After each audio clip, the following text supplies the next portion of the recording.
Dialectic of Enlightenment is a work by Theodore W. Adorno and Max Horkheimer, published first time in 1944 in New York. This edition is of 1979, so republished in 2014. In this work,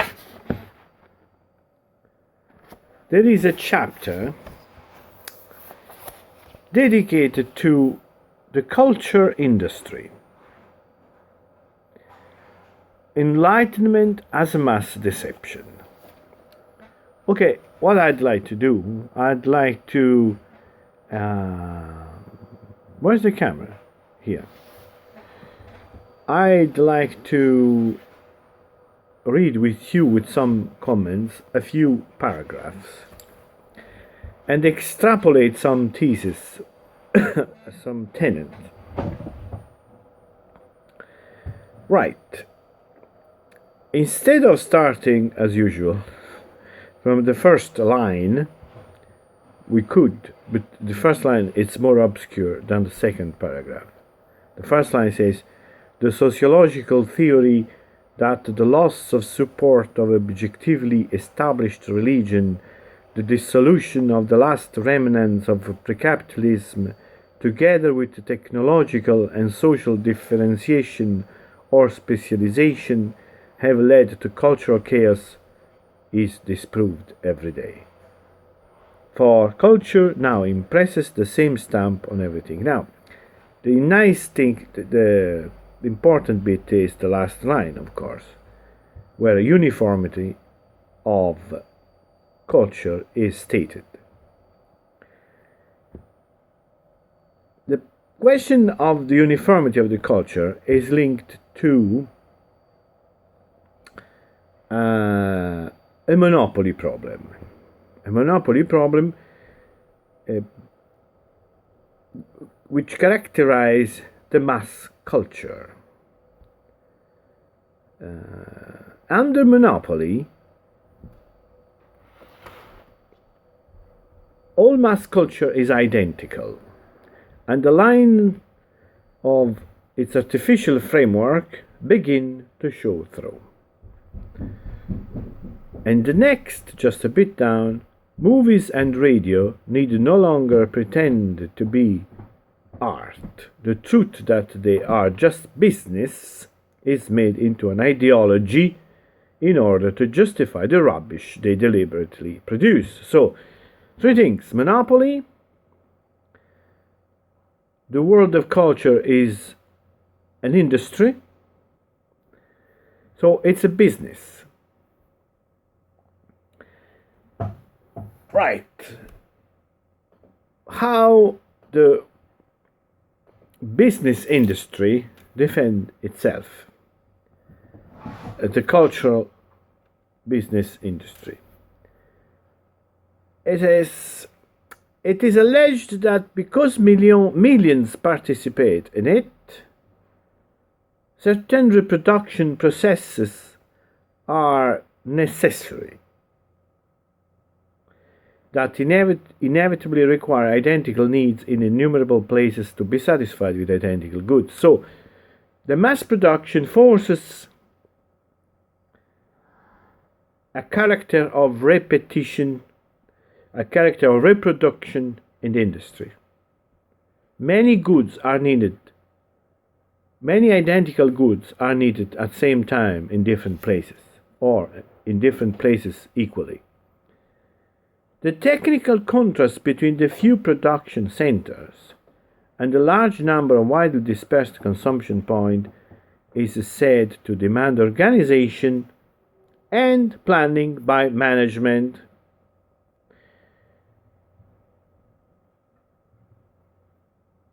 Furthermore, it is claimed that standards were based in the first place on consumers' need.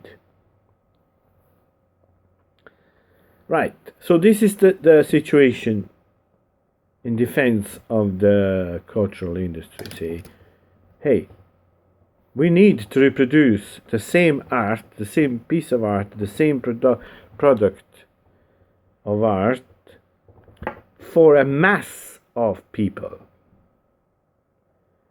And therefore, the production of this item or this result has to be repetitive. And to do that, as a form of organization and management is required. So it's unavoidable. The first criticism is in the following line. No mention is made of the fact that the basis on which technology acquires power over society is the power of those whose economic hold over society is greatest. So the power of the culture is in fact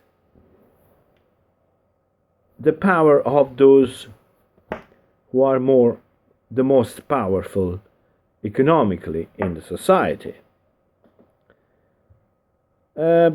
Here we approach kind of an equation between technology and domination. It is the coercive nature of society alienated from itself. Automobiles, bombs, and movies keep the whole thing together until their leveling element shows its strength in the very wrong which it furthered.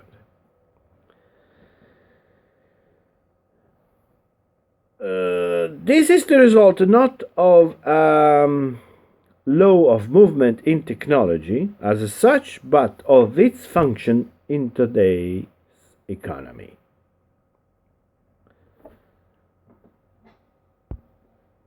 Here it goes on with comparing the phone and the radio, in which the phone is liberal and the radio is democratic.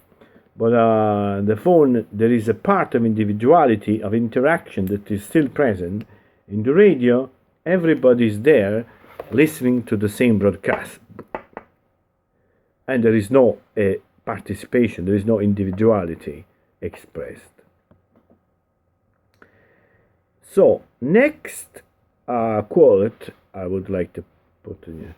In our age, the objective social tendency is incarnate in the hidden subjective purposes of company directors. The foremost among whom are in the most powerful sectors of industry: steel, petroleum, electricity, and chemicals. Now, here it's established a dependence, a strict dependence between the broadcast company and economic power, like the dependence of the most powerful broadcast company on the electrical industry, or of the motion picture industry on the banks, is characteristic of the whole sphere, whose individual branches are themselves economically interwoven.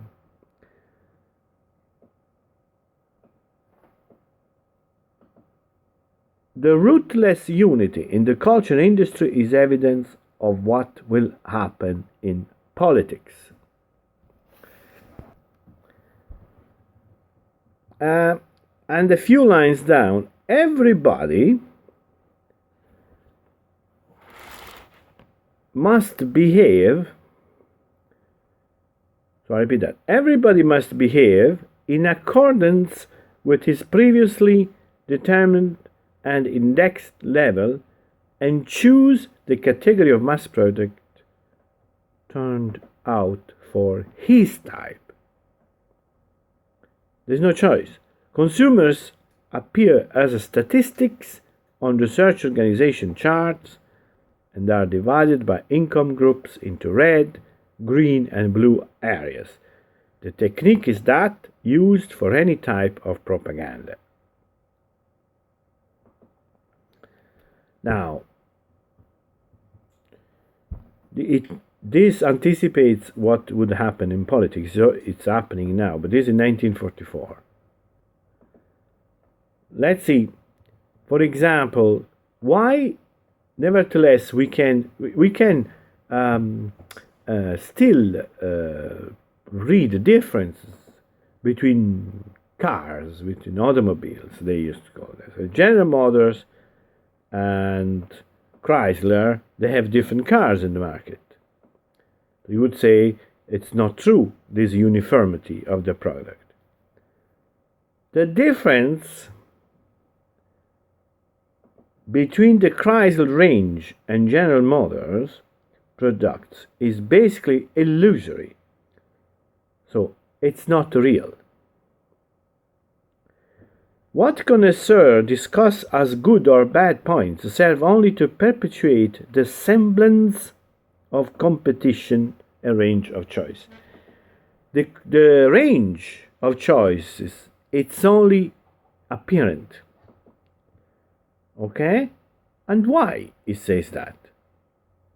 For automobiles, for example, we have different number of cylinders, cubic capacity, details of patented gadget. So where is the uniformity?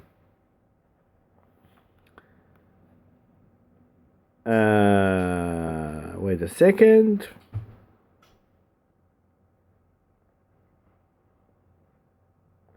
You understand better the uniformity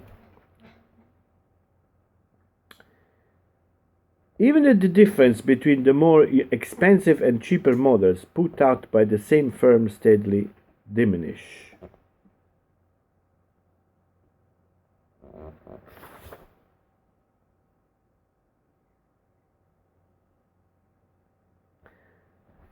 You see, the differences are going to be based on one thing, on the amount of money invested, amount of cash. So they have to, the difference will express only this, how much money has been invested in that model or in that model. It's what Adorno and Horkheimer in this book call the conspicuous production. The varying budgets in the culture industry do not bear the slightest relation to the factual values, to the meaning of the products themselves. Even the technical media are relentlessly forced to uniformity.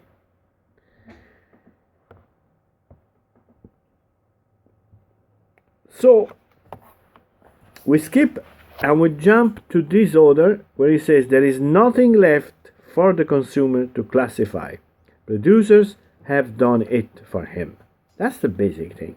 Producers have done the classification for the consumer. It's already there, classified. Your individuality, it's nothing, because each class of products is already prepared, pre-made to match the class of types, the type you belong to. Okay? This is true in the commercial products like cars, and in the cultural products, like in the movie industry, in the television industry, so in the magazine industry.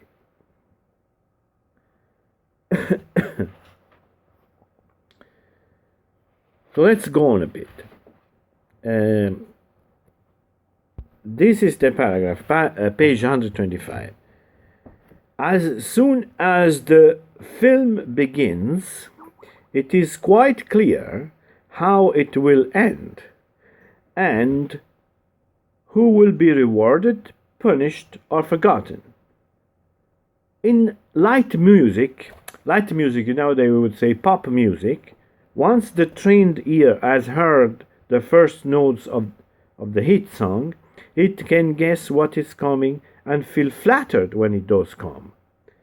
The average length of a short story has to be rigidly adhered to. Even gags, effects, and jokes are calculated like the setting in which they are placed. Okay.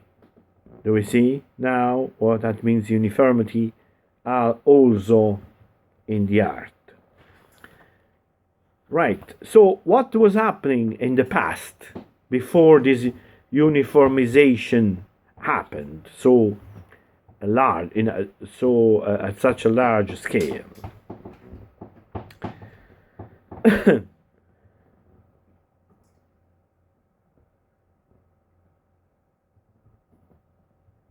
When the detail won its freedom, it became rebellious. Okay. So, how would I introduce that? So, there is a contrast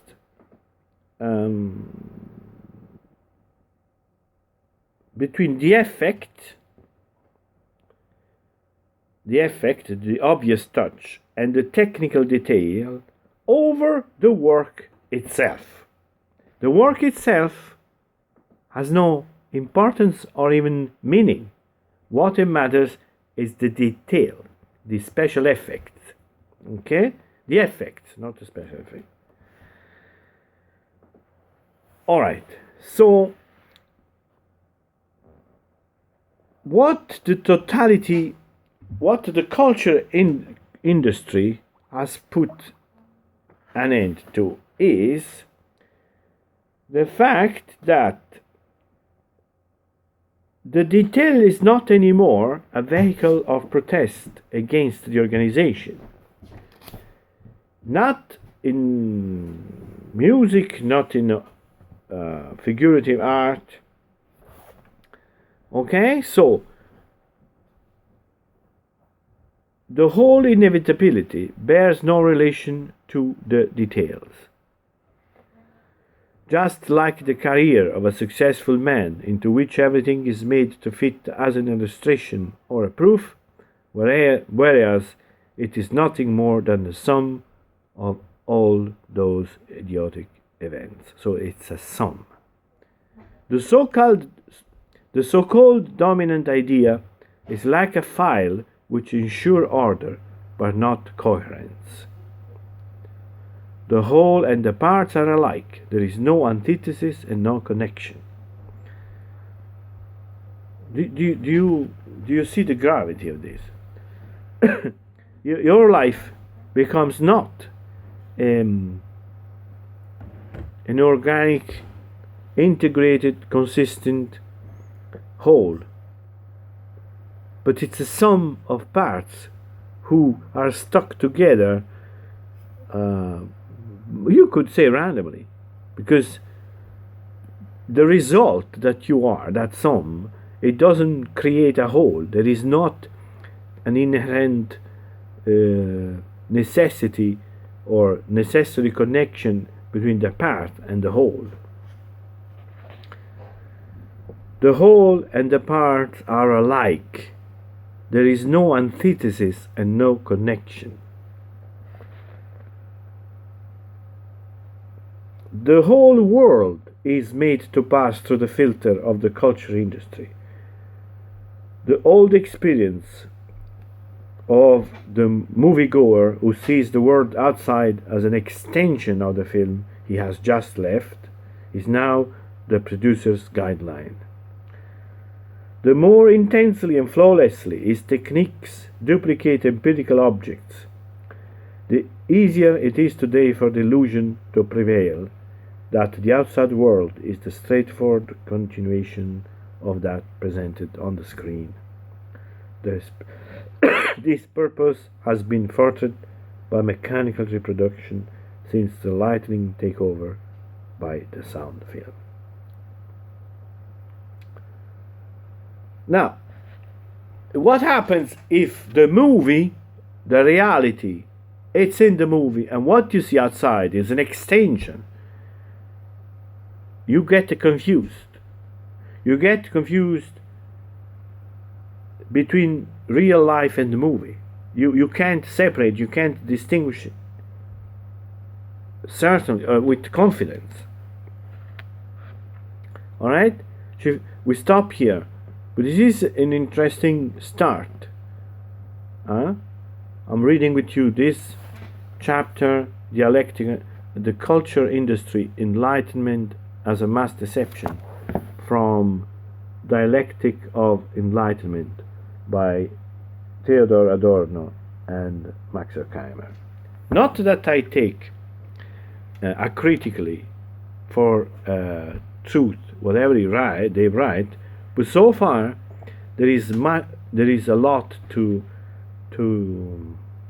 find of what they write in our daily, actually to the excess in our present time.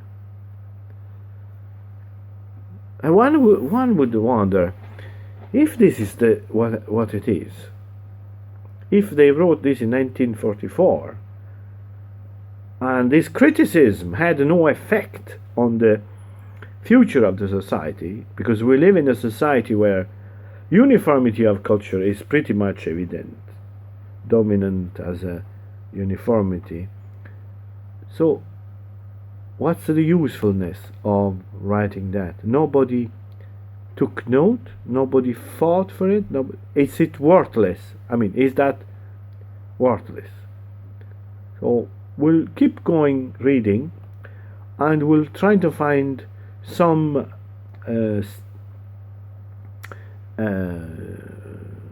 trying to find out why does it make sense to criticize society, to read criticism of the society written in 1944, and having noticed that criticism did not change the way society developed, except for some moments, right? And so we have to, that a function of the thinking process is also put on the table.